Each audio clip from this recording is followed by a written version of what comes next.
হর হর মহাদেব। তো বন্ধুরা, তোমরা সবাই কেমন আছো? আশা করি সবাই অনেক ভালো আছো। আমিও ভালো আছি। সবার প্রথমেই তোমরা জানাই শুভ শিব চতুর্দশী। তো আমি কাজের থেকে বাড়ি ফিরতেছিলাম, এই সময় রাস্তার মধ্যে দেখলাম এরা একটা আয়োজন করছে সবাই আর কি, লোকজনের পথচারীরা লুচি ডাল সুজি এটা খাওয়াইতেছে। সরি, সুজি তো না, পায়েস এটা খাওয়াইতেছে।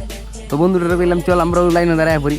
কত সুন্দরভাবে একদম মোচমোচা বড় বড় ফুল ফুল লুচি বানাইতেছে।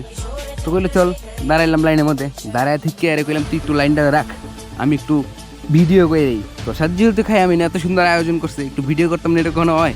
তো গেলাম একটু ভিডিও করতো। তো দেখি যে সেই সুন্দরভাবে একদম পরিষ্কার পরিচ্ছন্নভাবে লুচি বানাইতেছে, লুচি ভাজতেছে।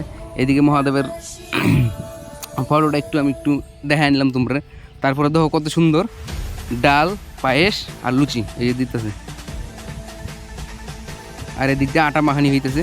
মানে যা কিছু হইতেছে সব এই নই ভাজতেছে, এই নই ডাল রান্না করতেছে, এই নই পায়েস বানাইতেছে একদম সামনেই, একদম পরিষ্কারভাবে। আমার দেখে খুব ভালো লাগছে। তারপরে এই যে লাইন দেখো, মানে ব্যাপারটা হইলো কি, মাত্র সন্ধ্যা তো, এই সময় 6:30 বাজে, তখনও কিন্তু সেরকম ভিড়টা লাগছে না। এই যে বন্ধু এর সামনে আমি, তখনও সেরকম ভিড়টা লাগছে না। ভিড়টা লাগবো মোটামুটি 8টা-9টার সময়, প্রচুর ভিড় লাগবো। যাই হোক, আমরা ফার্স্ট চান্সে লাইনের মধ্যে দাঁড়াইলাম। আর এই যে ধর সাইড ফাইড দিয়ে সেরকম একটা ফাঁকা ভিড় নাই গিয়া, কারণ সবাই গেছে জল ঢালুন তো জয়ন্তী। তো লাইনে দাঁড়াইলাম। এদিকে দেখি আবার চতুর্দশী ছাড়তেই অমাবস্যা, কালী পূজা। তো দেখলাম যে জল ভরে নিয়ে যাইতেছে। তো এই করতে করতে আমার লাইন আই পড়ছে।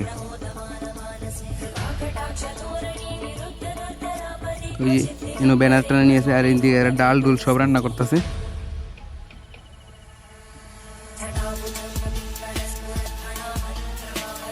এই যখন কিন্তু আমার দেওয়ার পালা। মানে সিস্টেমটা খুব সুন্দর করছে, আমার খুব ভালো লাগলো দেখা।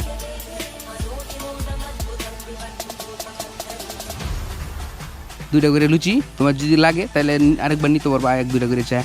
এই যে আমার, তখন সবাই কইলাম যে একটু সবাই হাই করে দিই, হাই করে আমরা একটু খাওয়া শুরু করি। আর এই ফাঁকে তোমরা সবাই লাইক কমেন্ট অ্যান্ড সাবস্ক্রাইব করে দাও। চলো।